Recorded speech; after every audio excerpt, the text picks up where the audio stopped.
Piquet à droite, Mansell un petit peu plus loin, Alain Prost, Arte por favor, c'est ce qu'on dit au début de la corrida, c'est ce qu'on pourrait dire ici, du pilotage, messieurs.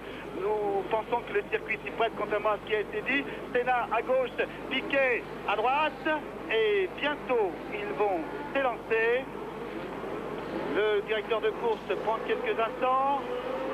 Olé! C'est parti, Piquet, ça rugit, Senna, Piquet, Mansell. Senna, Piquet, Mansell, ils vont passer là juste derrière nous. C'est parti comme au Brésil. Simplement, il semble que Mansell ait compris qu'en début de course avec Senna, il valait mieux limiter les risques et attendre un peu.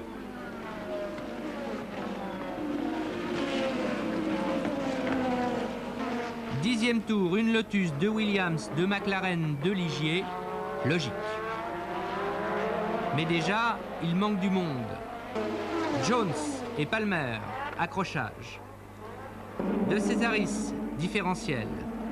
Patrese, sortie de route. Tambay, lui, repartira.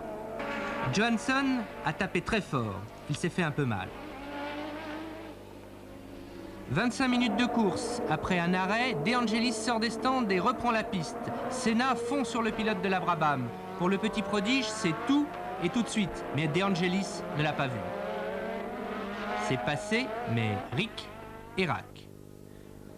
Fuite d'huile, abandon pour Streff et sa Tyrrell Renault.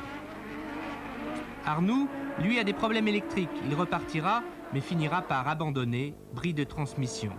Derrière Senna, ça pousse très fort. Mansell attaque et passe son chef de file. Depuis quelques tours, le moteur de Piquet ne sonne plus clair. Le Brésilien doit abandonner. Laffite change ses pneus, mais 2 tours plus tard, transmission comme Arnoux. 1 heure de course. Mansell, poursuivant sa remontée, est dans l'échappement de Senna. Devant eux, un attardé, la Tyrrell blanche de Brundle. Regardez, là, Senna s'est fait avoir.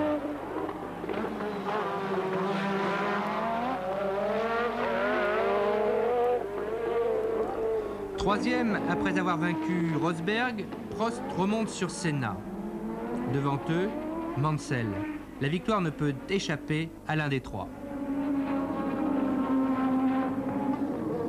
Vu d'hélico, on juge mieux la supériorité de la Williams Honda blanche dans la ligne droite grâce à son moteur, alors que dans les parties sinueuses, la Lotus noire est plus rapide. Au bout de la ligne droite, au freinage, Senna tente sa chance, mais c'est à l'extérieur, c'est impossible. Un peu plus loin, à l'intérieur cette fois-ci, avec 2 roues sur l'herbe. Mais on rate l'action, le réalisateur préférant nous montrer Rosberg quittant les stands. Problème de pneus, Mansell a de plus en plus de mal à contenir les assauts du pilote de la Lotus. À droite, à gauche, Senna l'agresse. Et finalement, dans ce long droite, Mansell ne peut empêcher la flèche noire de se glisser à la corde.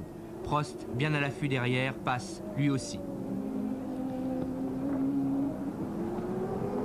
Mansell change ses pneus et repart, il reste 9 tours. Si Mansell s'était arrêté seulement 1 ou 2 tours plus tôt, c'était bon. Là, il manquera un petit quelque chose. Prost sera avalé par Mansell après un petit baroud d'honneur.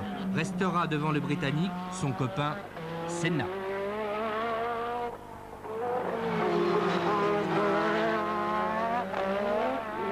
Dernier tour, les pneus du Brésilien sont à bout, il ne lui reste que peu d'essence. La Williams est poussée au maximum de ses possibilités, c'est un sprint dément.